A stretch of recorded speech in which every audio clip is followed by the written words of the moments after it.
الحمد لله الذي جعلنا خير أمة أخرجت للناس الآمرين بالمعروف والناهين عن المنكر والمؤمنين بالله والصلاة والسلام على خير خلق الله سيدنا محمد بن عبد الله وعلى آله وصحبه ومن والاه أما بعد قالوا سبحانك لا علم لنا إلا ما علمتنا إنك أنت العليم الحكيم لا حول ولا قوة إلا بالله العلي العظيم رب اشرح لي صدري ويسر لي أمري واحلل عقدة من لساني يفقهوا قولي. Yang berbahagia jamaah salat subuh Masjid Agung Al-Huda yang dirahmati Allah, ibu bapak kaum muslimin dan muslimat, bil khusus para orang tua, para sepuh, para asatiz yang kita muliakan. Alhamdulillah, syukurillah, kembali pada pagi atau subuh menjelang pagi ini kita berjumpa kembali dalam kajian kita tentang adabul muta'allim wal mu'allim, yang insyaallah pagi ini kita akan bahas 3 hal yang perlu diketahui dan dilakukan oleh para penuntut ilmu. Sebelum kita bahas kajian ini, marilah sebagaimana biasa kita menghadiahkan bacaan surat Al-Fatihah li al-musannif hadzal kitab. Wa kadzalika kepada orang tua kita yang berjasa dalam hidup kita, dan juga orang-orang yang memberikan petunjuk serta arahan menuju kepada kebaikan dalam hidup kita, siapapun mereka yang sekeimanan dengan kita. Juga kita mendapatkan keberkahan ilmu pengetahuan berkah surat Al-Fatihah yang kita hadiahkan kepada mereka semuanya. Ala hadhihi niyyah wa ala kulli niyatin salihah ila hadratin Nabi al-Mustafa Rasulillah sallallahu alaihi wa alihi wa sallam. Al-Fatihah. Bismillahirrahmanirrahim. Alhamdulillahi rabbil alamin. Ar-Rahmanir Rahim, Maliki yaumiddin. Iyyaka na'budu wa iyyaka nasta'in. Ihdinas siratal mustaqim. Siratal ladzina an'amta 'alaihim ghairil maghdubi 'alaihim waladdallin. Amin. Bismillahirrahmanirrahim. Qala al-musannif rahimahullah ayyuqallila alaqatuhu minal istighlali bid dunya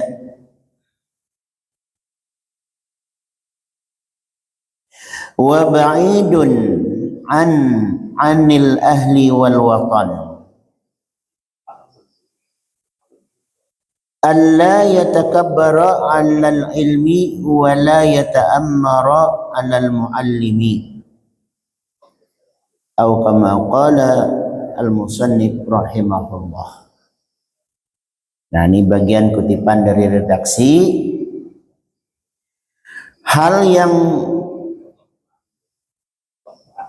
menjadi kewajiban bagi penuntut ilmu, dalam hal ini tentunya ilmul hal, dalam bahasan kita ilmul hal ay ilmu din, ilmu agama. Jadi kalau kita bicara ilmu agama, kaitannya tentu adalah yang berkenaan dengan ibadah, ilmu tentang akhirat, ilmu tentang tata cara ibadah, ilmu adab. Nah, itu. Ilmu kepatutan dalam berkehidupan. Jadi ada juga ilmu sosial kalau bahasa umumnya, tapi ilmu sosial yang berkepatutan menurut agama. Nah, karena kalau ilmu sosial dalam pengertian umum, sosial itu kan hubungan sesama kita manusia, nah, itulah sederhananya. Tapi hubungan sesama kita manusia ini, interaksi kita ini dengan siapa? Nah, kebiasaan kita di Temilahan, interaksi kita bersosialnya kita di Temilahan ini umpamanya, itu menjadi berbeda. Ya nggak usah jauh-jauh. Kita keluar saja umpamanya dari Inhil ini, sosial kita, interaksi kita sudah mulai berbeda. Nah, pergilah umpama ke Batam, pergilah ke kota-kota besar, apalagi ke luar negeri, nyebrang sedikit ke Singapura umpamanya. Nah, itu interaksi sosial kita sudah berbeda itu. Dan begitulah seterusnya. Nah, kemana dan dimanapun interaksi sosial kita ini, maka ilmu sosial kita adalah ilmu sosial yang berkepatutan menurut agama. Nah, jadi bukan menurut di mana kita berada lalu kita beradaptasi dengan itu, lalu kita ikuti saja apa adanya, tapi perlu disaring dengan kepatutan menurut agama. Kalau kebiasaan di lingkungan di mana kita tinggal jauh dari tradisi agama kita, wah, ini kan saya harus berinteraksi sosial dengan mereka, ya saya ikut saja. Nah, ini tidak bisa. Naik kita ke dalam sebuah kendaraan, pesawat umpamanya, di mana pesawat itu terbangnya ke luar negeri, tentu penumpangnya banyak orang-orang luar juga. Maka di situ kita berinteraksi, lalu kita disajikan makanan, minuman. Wah, ini kan saya di pesawat ini orang juga semuanya tidak ada kawan sekampung ini, ya. Maka apa yang ada di sini ini, saya kan berinteraksi sosial dengan mereka. Saya makan aja, saya minum aja. Nah, padahal yang disajikan di penerbangan internasional itu minumannya ada minuman halal, ada minuman haram, makanan juga begitu. Nah, ini yang dimaksud, kita harus menyaring sosial kita itu yang berkepatutan menurut agama. Walau dimanapun, bila tidak patut menurut ukuran agama kita, maka maaf, maka ada benang merah yang harus kita jaga. Nah, jadi ilmu di sini ini maksudnya, kalaupun yang dimaksud adalah berinteraksi sosial, yaitu yang berkepatutan menurut agama. Maka bagi para penuntutnya, ini penuntut ilmunya, di antaranya yang pertama ialah ayyuqallila alaqatuhu minal istighlali bid-dunya. Ini kita gabung-gabung aja nih redaksionalnya, kalau satu-satu kayak belajar di pondok ini nah, kecuali kalau kita semua kita membawa kitab yang sama ya, ini tapi itu lumayan lama nih baru tuntas nih ya. Kita apa namanya nih, kita ringkas aja lah begitu, tapi bukan dicomot, asal comot ya, asal ambil ini tidak, tapi kita bikin strukturnya yang dimaksud dengan kesimpulan dari bahasan itu apa. Nah itu yaitu ayyuqallila, qalil sedikit kan artinya itu, alaqatuhu supaya mengurangi ia ketergantungannya minal istighlali bidunya, ketergantungannya menyibukkan diri, begitulah bahasa gampangnya, bahasa awam yang gampang dipahami, dengan urusan dunia. Nah, itu. Memang kajian tasawuf ini kan erat hubungannya dengan kajian ilmu kalam. Ya, ilmu tasawuf itu sendiri dia membahas masalah fikih tapi dalam sudut pandang tasawuf. Nah, begitu. Intinya ilmu agama. Orang yang menuntut ilmu agama ini harus mengurangi ketergantungannya dalam kesibukannya mengurusi kehidupan dunia. Ah gitu. Maksudnya apa?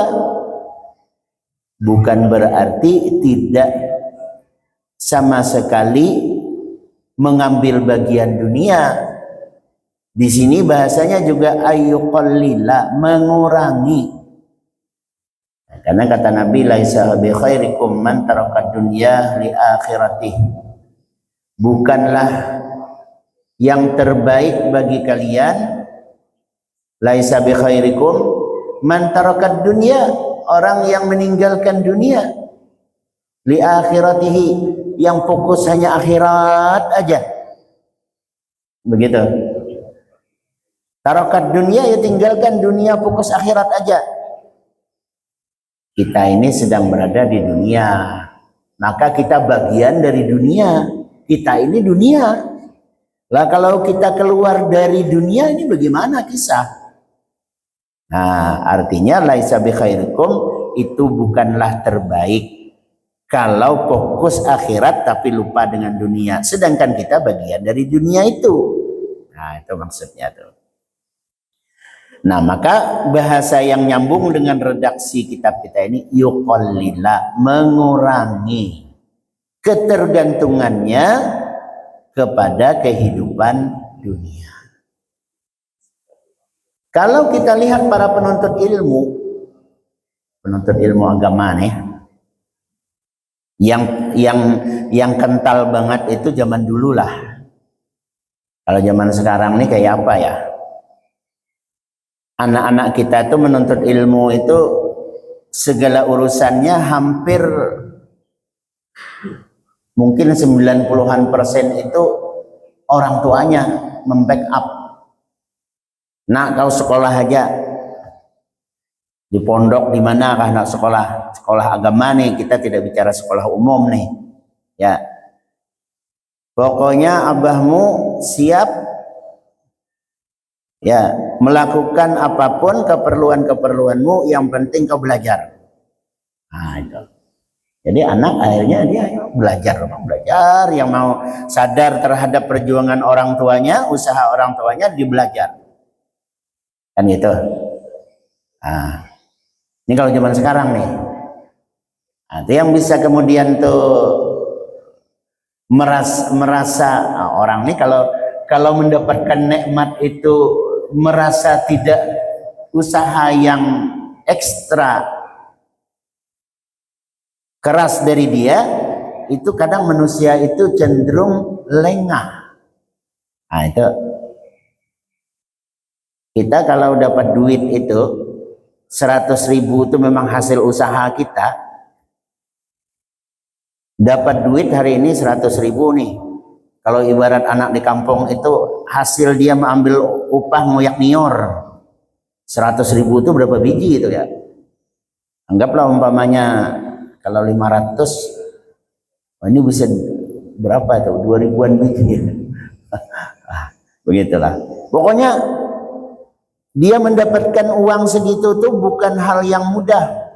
Berkucuran keringat, perlu waktu, tenaga, baru dapat duit 100.000. Ini 100.000 ini disayang banget oleh dia nih, karena dia usahanya cukup keras.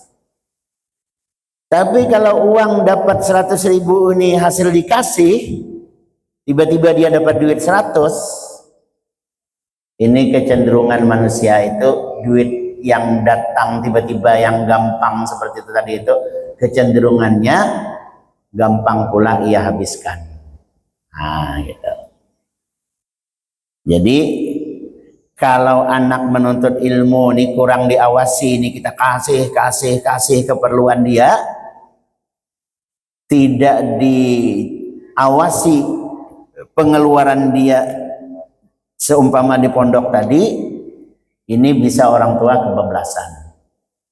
Sekolah agama nih, gimana kalau sekolahnya yang umum, umpamanya kuliah di perguruan tinggi apa gitu, apa aja anak pokoknya harus orang tuanya.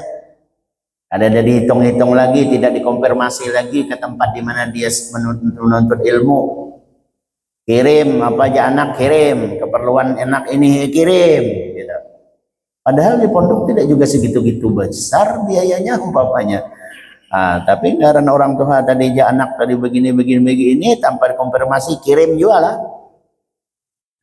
Ini kenapa anak bisa begitu nyaman, santai, sedikit gampang ia menghabiskan kiriman orang tuanya tadi itu, kan dia merasa tidak berjuang. Dia cuma menikmati aja. Habis datang kan begitu. Sehabis saja tinggal bilang datang lah tuh. Apalagi zaman sekarang, berapa menit kemudian bilang itu langsung masuk ke nilainya ke dalam HP dia, Android dia. Kalau zaman dulu kan perlu pakai wesel, tunggu seminggu, kadang setengah bulan baru kertas wesel itu terpampang di papan pengumuman, oh ada kiriman dari yang Tuhan nih. Itu perlu pula ke kantor pos dicairkan. Era 80-an itu gimana yang dulu-dulunya sebelum itu ya. Yang tahun 60-an gitu kan. Nah itu. Rupanya begitulah. Semakin gampang ya, plus minus itu dia selalu berjalan beriringan. Innamal usri yusra, itu berdampingan dia, bersamaan dengannya, kan gitu. Bila gampang ada tuh ya sisi negatifnya. Kalau kita tidak pandai memfilter negatifnya, merasa gampang terus, nah inilah nih kebablasan jadinya. Beda dengan orang dulu. Memang mereka menuntut ilmu nih, kita sebagai contoh, anak-anak dahulu yang masuk-masuk pondok-pondok pesantren, nggak usah jauh-jauh lah. Kalau orang Inhil kita ini nih, kalau saya ingat cerita orang tua, ya guru-guru kita dahulu ya, seperti Kiai Haji Mukhtar Awang zaman-zaman dulu tuh, Kiai Haji Darmawi, dan tokoh-tokoh kita dulu, nggak usah jauh-jauh, kita ambil yang sekolahnya dekat aja. Ke Provinsi Jambi, umumnya tuh. Mereka ini dulu pergi sekolah itu tuh memang membawa modal dari kampung, pulang kampung itu kerja, cari duit. Kalau ibarat dia anak tani, dia cari duit dulu. Kalau kita di sini kan taninya kelapa, jadi ngaringi aja bahasa kita. Dan itulah modal yang dibawa. Kira-kira nih yang kita bawa nih sampai enggak satu semester, sampai libur lah katakan itu, setengah tahun umpamanya. Nah itulah, nah itu yang dibawa. Bila habis pulang cari lagi duit gitu kan.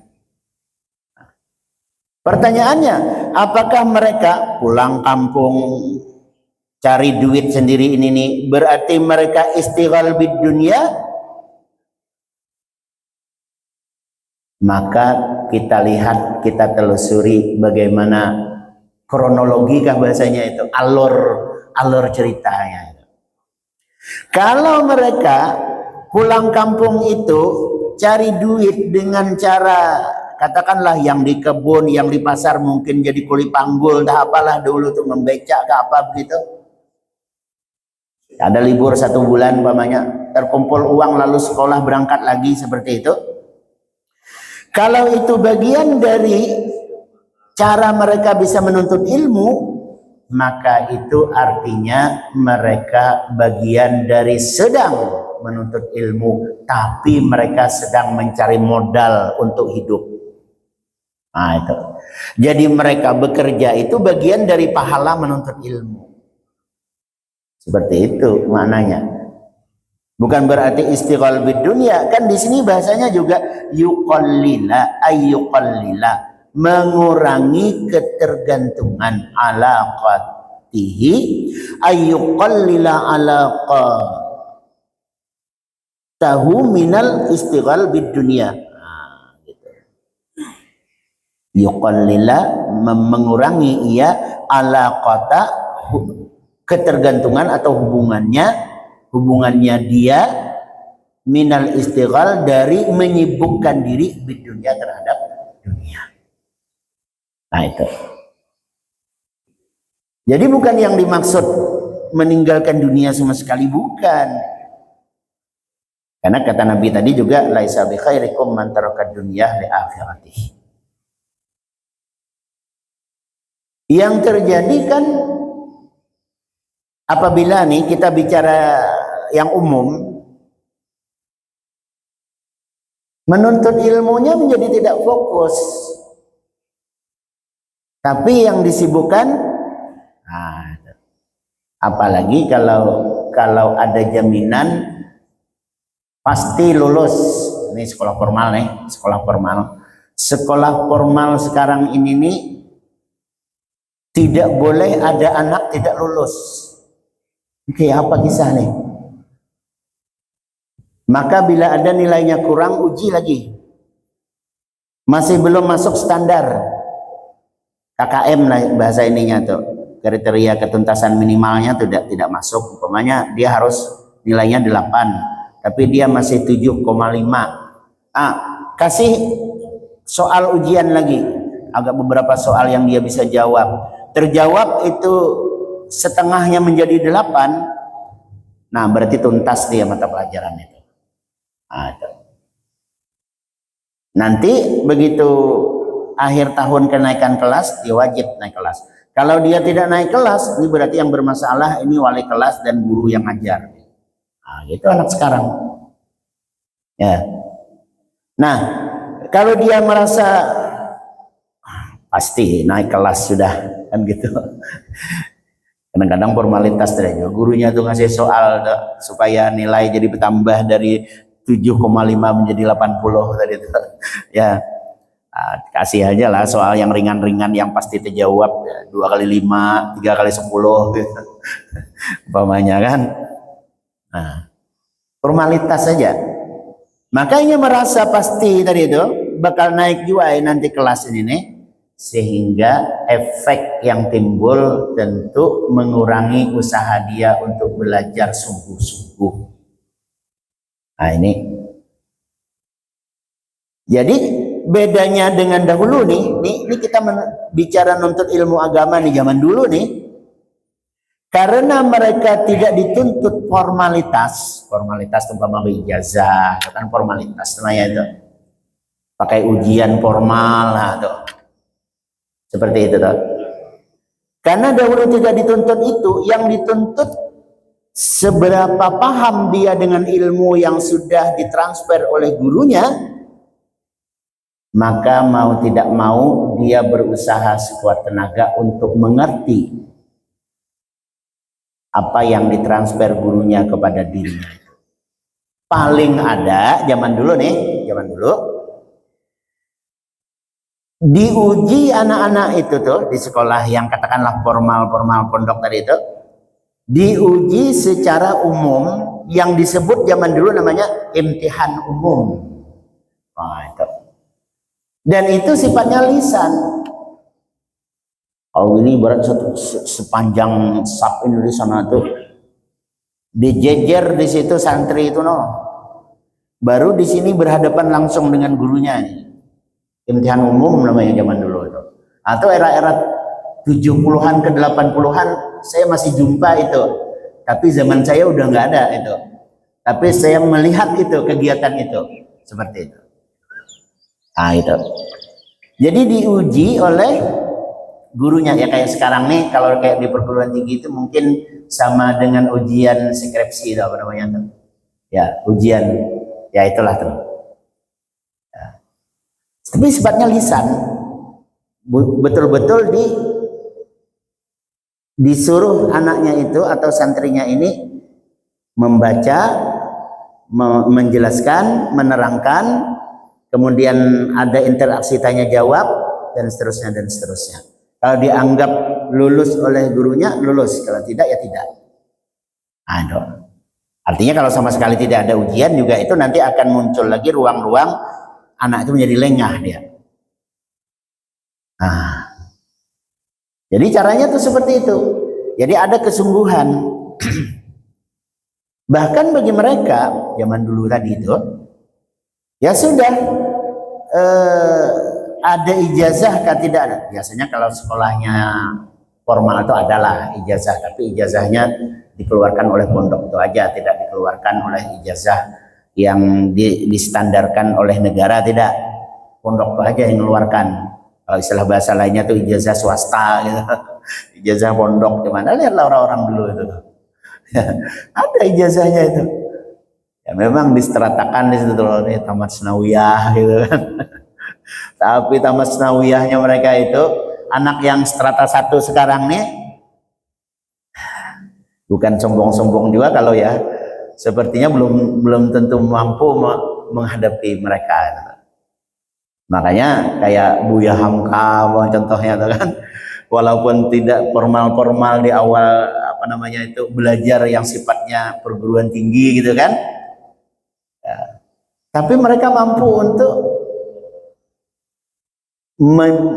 menjadi dosen lah bahasa kita sekarang nih, bahkan sampai ke strata 3. Nah, gitu. Cara mereka tuh seperti itu. Jadi artinya fokus mereka ini belajar tadi itu tuh mengurangi daripada kesibukannya dengan dunia. Nah, itu. Jadi dua ininya nih. Yang pertama, jika memang orang tuanya mampu nih zaman dulu nih, memang mereka fokus, betul-betul fokus belajar. Tapi juga diawasi oleh pihak guru dan interaksi dengan orang tuanya tetap jalan. Bagaimanapun susahnya zaman dulu, kalau zaman sekarang apa susahnya berhubungan dengan sekolah yang dimaksudkan.